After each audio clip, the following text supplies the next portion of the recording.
opinion poll suggests that most Kenyans will remember President Kibaki for developing road infrastructure, launching free primary education and helping in the enactment of the Constitution. According to the survey by Infotrak, 27% of those polled agreed that President Kibaki's legacy will be headlined with his work in developing and enhancing Kenya's road network, while 25% of those interviewed said that they would best remember the president for launching the free primary education. 22% of the respondents said they would recognize Kibaki's legacy for midwifing the Constitution. President Kibaki is constitutionally barred from seeking another term in office, having already served 2 terms, 5 years each. Kenyans expect to elect a new president in March next year, and this survey, which also sought the voice of the youth, suggests that Kenyan youth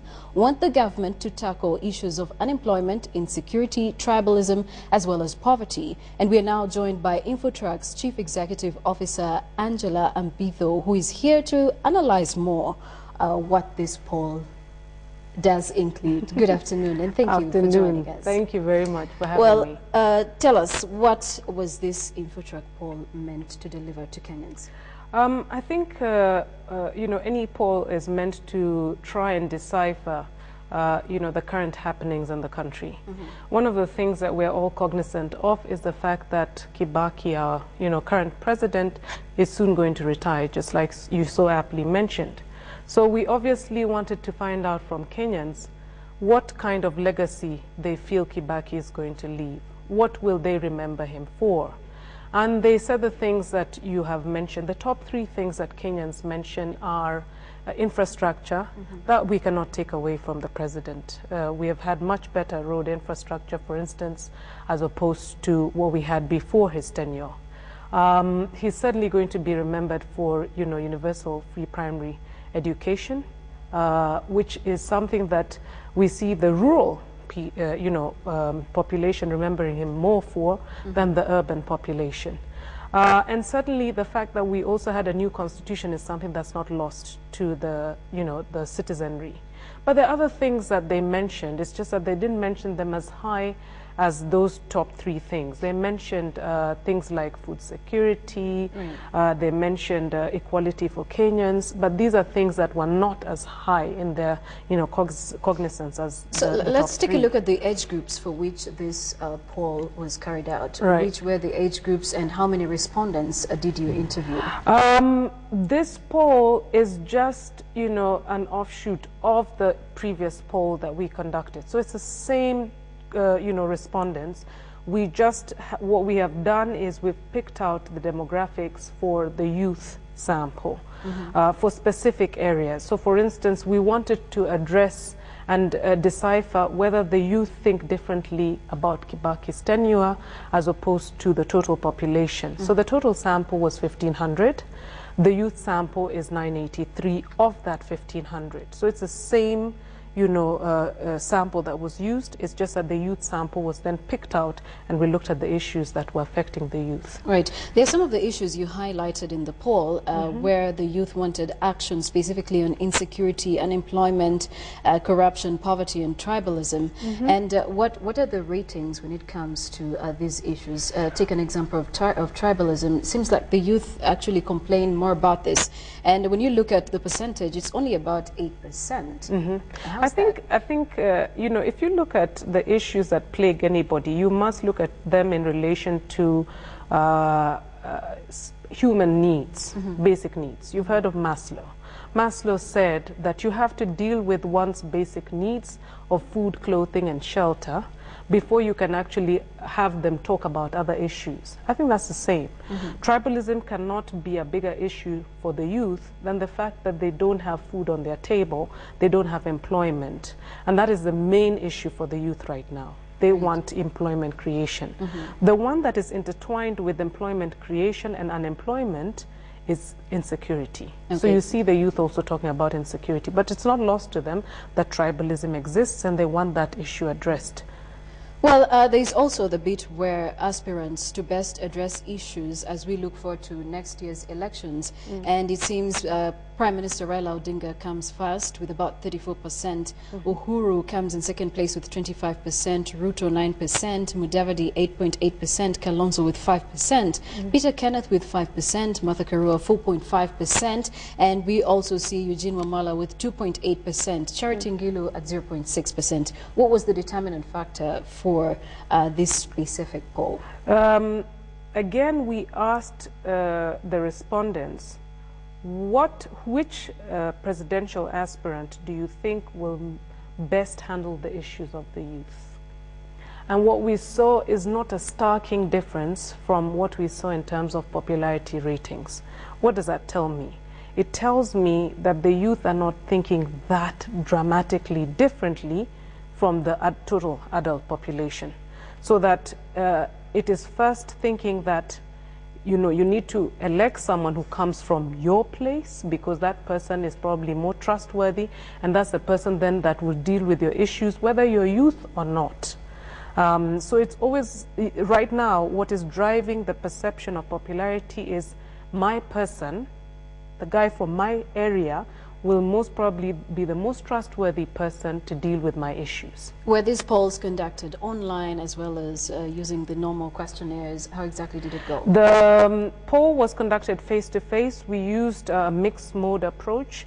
In Nairobi, we used tablets like the one you have. So it's still face-to-face. It's just that the interface is electronic, so it goes straight to the server. But the rest of the, interviews were conducted using pen and paper. Right. In the recent past, a number of people, including politicians, have been questioning the credibility of the polls that are coming out, and the recent being the vice president, who just said that the polls seem to be discrediting his popularity. And I would like to hear from you, how credible are these polls that you conduct time and again? I think polls, first and foremost, just provide a snapshot of what people are thinking at that point in time. That is why we say if elections were held today, and then we give you the window within which elections are held. I am not surprised that if somebody's numbers are waning or they're not popular, and that is what they're trying to sell to the populace, the fact that they're the best, I'm not surprised that someone would then rubbish the numbers if they're not, amiable to them. So that if you today go out and say you want to be president, and you prove to people or the people around you that you want to be president, and they probably give you money to go out and campaign, and numbers that are completely independent, not tampered with or skewed by any person, come out and show that you only have 0.something%, I doubt you will come out and tell the same supporters, the same coffers that are funding your campaign, that listen to that poll. That poll is accurate. The first instinct that anybody will do, especially those who are self-serving and those who need these coffers and these supporters, including those who they want to vote for them, the most obvious thing that one would do is to rubbish the numbers. So I'm never surprised when I see people rubbishing the numbers. It is a no-brainer. It's an obvious thing to do. Well, let's look at the population in Kenya. We're going over to probably close to 41 million.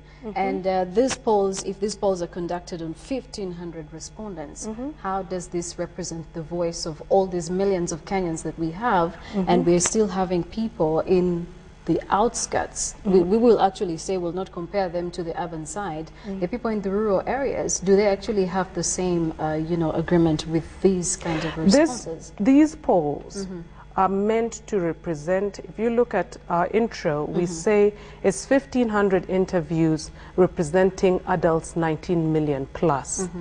Rural, and that is urban, the ages of 18 and 35. Yeah, 18 and above. The one that then looks at the elements of youth is just 983 of that sample, which is about 60% of that total sample.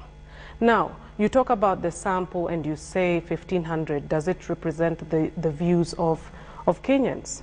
Let's look at best practice. Let's look at where polls came from. Gallup was an American. They've just concluded their elections. All the pollsters, and there were many credible ones, only a few were not very, correct in their prediction of the American elections.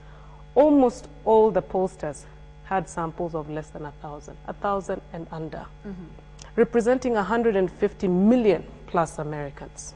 What's the difference? There's no difference. What's most important in sampling is that you ensure that you represent every single demographic group, so that we show you how we split the sample by region, we show you how we split the sample by age group, and we show you how we split the sample by male, female, and rural, urban. That's what you need to do. Okay. Yeah. Well, in this case, we'll just have your final remarks. I think my final remarks would, be that opinion polling is one of those things that is commensurate with good democracy. So that what we as pollsters do is actually try and exemplify the views of millions of Kenyans. That which you cannot get when you talk to one or two people. The only way you can do that is through scientific process, which polling represents.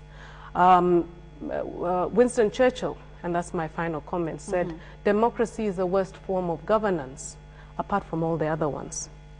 I would postulate that opinion polling is the worst form of garnering data on the views of Kenyans, of people, of the populace as a whole, apart from all the other ones. In other words, it's your best bet. Well, thank you so much for joining us this afternoon to highlight on the polls and what Kenyans are saying about President Mwai Kibaki's legacy.